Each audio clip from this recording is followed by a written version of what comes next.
I'd like to thank all those medical professionals who work in primary care in Plymouth, from the doctors, GPs, paramedics, nurses, community pharmacists, dentists, medical students, receptionists, wellbeing professionals, volunteers, patient participation groups, and many, many more besides.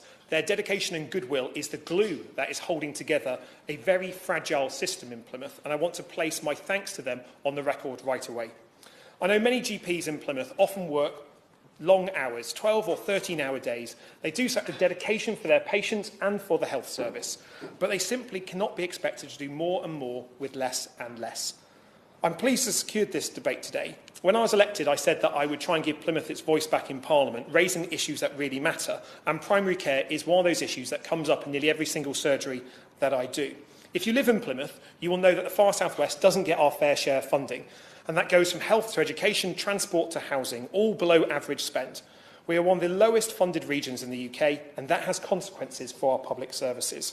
Because of the underfunding in Plymouth's primary care, nurses and GP vacancies are hard to fill in Plymouth's primary care sector. If GP practices can't fill vacancies, then the quality of care they can offer suffers more, as more and more patients chase fewer and fewer available GP appointments. NHS England estimates that 1 in 7 GP posts in Plymouth have not been filled, which is alarming. A GP in Plymouth told me that they recently advertised for a vacancy at their surgery and didn't receive a single application. We know that the far southwest has trouble recruiting healthcare professionals at primary, secondary and acute levels. Our peripherality as a region compounds what is already a very, very difficult recruitment environment for those health professionals. I know the government has looked at some support for GP recruitment in Plymouth in recent months, but hasn't really produced the additional GPs we're looking at, and I'd be grateful if the Minister could give an update on where that support programme is at the moment and what will happen next in relation to GP recruitment. A Plymouth inner-city GP, Dr James Borer, told me yesterday, "Working in Plymouth is hard, but we're not alone. There are many other practices in similar deprived cities around the country where it's equally difficult. The problem probably stems from systemic under-resourcing of primary care over the last 10 years, where demand has increasingly outstripped resource and funding. The challenge is so great that we feel abused by the government, who know how dedicated we are and will stay until the job is done, no matter how hard it gets. But there's a limit. We do break." On average, GPs in more deprived areas have a higher workload, with 20% more consultations with patients who are more likely to have multiple morbidities with both physical and mental conditions, but do not necessarily receive the additional funding to address these complex needs. The Care Quality Commission has described primary care in Plymouth as at a tipping point. They found that there are 15% GP vacancy rates, and several practices had handed back their contracts or were at risk of doing so, some owing to the difficulties with recruitment. They also found that between 25 and 35% of GPs and practice nurses would be retiring within the next 5 years. A crisis in primary care means longer waiting times. It means patients will experience longer waits for routine appointments, they will have trouble getting through on the phone, and they will face reduced availability of urgent appointments.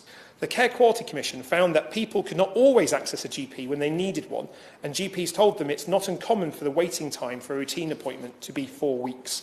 There are even some areas of the city where people are having difficulty registering or can't register with a GP because GPs have closed and there's not sufficient bandwidth in the system to accept those additional patients. I know this myself, Mr Holborn, because my GP surgery in Plymouth closed, and it was a struggle to find another one that had a place available for all the patients from that GP surgery that had closed. I heard from a pregnant woman who told me the story about how she had to wait 3 weeks for an appointment. Someone else said, "For months now, it's been impossible to book appointments online at my doctor's. It takes 3 weeks to see a GP and 2 just to see the practice nurse. After becoming part of a merged practice, the surgery has declined drastically." While GPs continue to go above and beyond for their patients, they're not being given enough help to ease the pressure, in particular those patients with complex needs. Mental health services in Plymouth have significantly longer waiting times than other areas in Devon.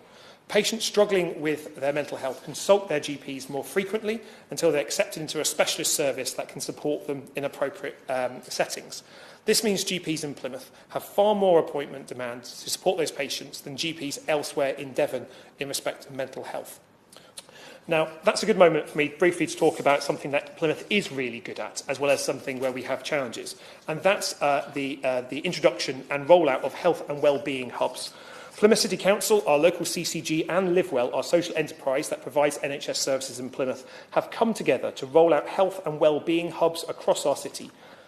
I want to praise those GPs that have chosen to work in inner city practices, like those in the constituency I represent, because they genuinely care about their patients and the quality of care that their patients received. I have concerns that the current GP partnership model and the high costs of buying into that model aren't sufficient and appropriate for 21st century Britain, especially in an environment where we are suffering from a recruitment and retention crisis, and we need to attract in more younger talent in particular as we seek to replace those GPs nearing retirement. And I think there are ways of looking at how we can flex the model of providing primary care